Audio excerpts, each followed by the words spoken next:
অপরাজিতা bill pass, সরকারের পাশেই রয়েছে বিজেপি।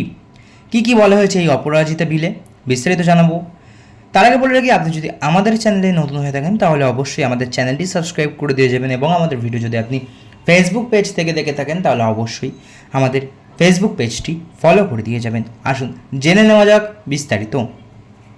ধর্ষকদের ফাঁসি দিতে রাজ্য সরকারের আনা সংশোধনী বিল সর্বসম্মতভাবে পাশ হলো বিধানসভায়।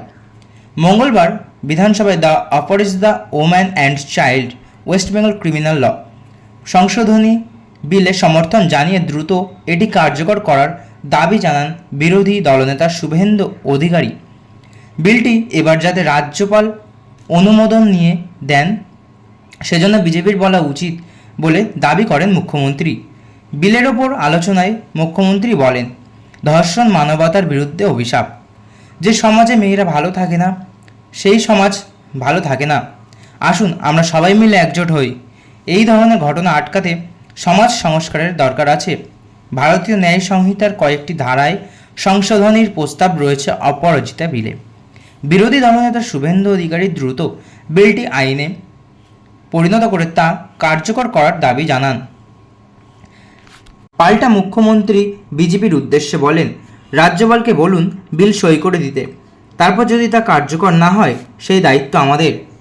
অপরাজিতা বিলে ভারতীয় ন্যায় সংহিতা, ভারতীয় নাগরিক সুরক্ষা সংহিতা ও পক্সো আইনের কয়েকটি ধারা সংশোধন করে কঠোর বিধি যুক্ত করা হয়েছে। প্রস্তাবিত এই সংশোধনীতে ধর্ষণের ঘটনার ক্ষেত্রে ধর্ষিতা মারা গেলে অথবা গুরুতর জখম হলে অপরাধীর বাধ্যতামূলকভাবে মৃত্যুদণ্ড ও জরিমানার সংস্থান রাখা হয়েছে।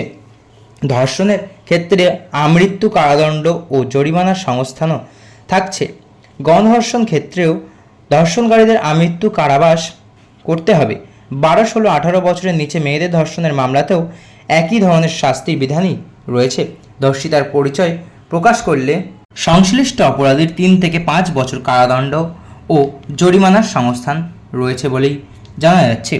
গুরুতর অপরাধের ক্ষেত্রে 1 মাসের বদলে 7 দিনের মধ্যে তদন্ত শেষ করার সময়সীমা বেঁধে দেওয়ার কথা বলা হয়েছে সংশোধনীতে।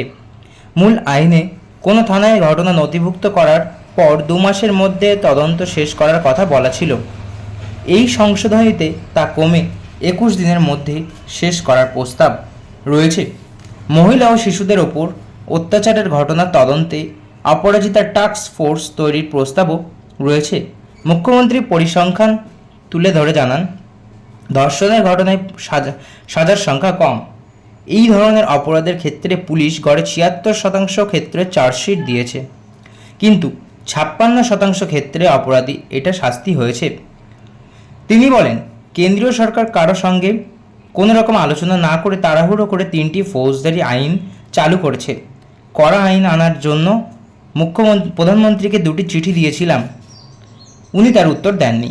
বাধ্য হয়ে এই বিল আনা হয়েছে। কেন্দ্রের আইনে অনেক ফাঁক রয়েছে, সেই ফাঁক ফোকর পূরণ করতে রাজ্য সরকার এই সংশোধনী বিল এনেছে।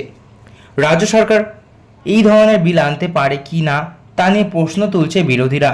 তার জবাবে মুখ্যমন্ত্রী বলেন, রাজ্য চাইলে আইন আনতে পারে, সংবিধানে রাজ্যকে সেই ক্ষমতা দেওয়া হয়েছে। কেন্দ্রীয় আইনের কয়েকটি ধারা সংশোধনী আনা হয়েছে। রাজ্যপাল স্বয়ং সই করে রাষ্ট্রপতির কাছে পাঠাবেন। রাষ্ট্রপতি অনুমোদন দিলেই সেটি আইনে পরিণত হবে। সেই সঙ্গেই মুখ্যমন্ত্রী বলেন, বিচারের বাণী যেন নীরবে নিভৃতে না কাঁদে তা দেখতে হবে। এই দিনটি ঐতিহাসিক বলে আখ্যা দেন মুখ্যমন্ত্রী। তিনি বলেন, 1981 সালের 3রা সেপ্টেম্বর রাষ্ট্রসংঘ আন্তর্জাতিক নারী বৈষম্য বিরোধী কমিটি তৈরি করেছিল। কখনো কখনো ইতিহাসের পুনরাবৃত্তি হয়।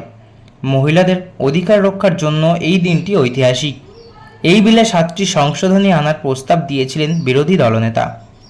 তার মধ্যে একটি প্রস্তাব মূল ভারতীয় ন্যায় সংহিতায় আছে কিনা তা দেখা হবে বলে মুখ্যমন্ত্রী আশ্বাস দিয়েছেন। সে কারণে ওই সংশোধনী প্রস্তাবটি আপাতত বিবেচনাধীন রাখার কথা জানিয়েছেন অধ্যক্ষ বিমান বন্দ্যোপাধ্যায়। বাকি সংশোধনগুলি গৃহীত হয়নি। এর তীব্র প্রতিবাদ জানান শুভেন্দু অধিকারী। তিনি বলেন, আপনারা আরজিকর কাণ্ডের সব প্রমাণ নষ্ট করেছেন, আপনারা শাস্তি চান না। শুধু আই ওয়াশ হচ্ছে। এ নিয়ে অধ্যক্ষের সঙ্গে তর্ক বিতর্ক হয় তার। শুভেন্দুর উদ্দেশ্যে অধ্যক্ষ বলেন, আপনি নিয়মকানুন জানেন না। কামদুনি সহ রাজ্যে একাধিক ধর্ষণের ঘটনার উল্লেখ করে সংবাদ মাধ্যমে প্রকাশিত খবরের প্রতিলিপি দেখান বিরোধী দলনেতা। সেসব প্রতিলিপি ফেক নিউজ বলে দাবি করে অধ্যক্ষকে তা যাচাই করার পরামর্শ দেন মুখ্যমন্ত্রী।